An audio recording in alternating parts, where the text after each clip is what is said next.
Pertempuran berlanjut di Rafah, wilayah Gaza yang berbatasan dengan Mesir, di tengah menguatnya seruan gencatan senjata pasca penerbitan putusan Mahkamah Internasional atau ICJ dan kuatnya penolakan lewat tagar All Eyes on Rafah. Seberapa jauh putusan ICJ bisa diimplementasikan? Selengkapnya ikuti laporan tim VOA berikut ini. Indonesia termasuk negara-negara yang mendesak Israel mematuhi putusan Mahkamah Internasional atau ICJ yang mendesak Israel menghentikan operasi militer di Rafah. Seperti diungkapkan Menteri Luar Negeri Republik Indonesia usai bertemu para pejabat negara Eropa di Brussels, Belgia. Dalam kaitan ini kita semua harus berusaha agar Israel dapat mematuhi keputusan ICJ, termasuk menghentikan military offensive Israel di Rafah. Tanpa hal tersebut, kelancaran pengiriman bantuan kemanusiaan tidak akan dapat dilakukan. Tapi ofensif terus dilakukan di Rafah, wilayah yang pada ditempati pengungsi Palestina. Salah satu serangan baru-baru dilaporkan menewaskan 45 warga sipil dan disesalkan Amerika Serikat. We have been, I think, very strident in our condemnations about the deaths of innocent civilians. These deaths are not excused from that. But we have to understand what happened here. There's going to be an investigation. Meski demikian, pemerintahan Joe Biden menganggap serangan sejauh ini masih merupakan serangan udara terbatas, bukan ofensif darat penuh, sehingga tak akan ada perubahan kebijakan Amerika Serikat terhadap Israel.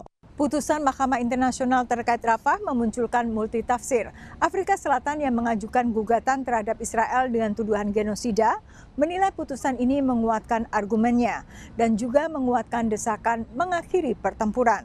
Sementara putusan sendiri tidak eksplisit menyerukan gencatan senjata atau penghentian total pertempuran. Ini pun diakui 13 dari 15 hakim yang mendukung putusan yang tak menyepakati apakah putusan ini menyerukan penghentian pertempuran. Part of the problem with the ICJ is that how to balance on the one hand which are Israel's clear security considerations and the idea of the ICJ weighing in and telling in Israel, which has made it clear that Hamas represents a security threat, that it needs to cease against what many people believe to be Hamas, a terrorist organization, would be a very strong step breaching sovereignty. It'd be quite different to say that Israel needs to follow international humanitarian law. Belum lagi penegakan putusan yang sangat bergantung Dewan Keamanan PBB. The media say, well, the court can't enforce its order. Well, that's true of any court.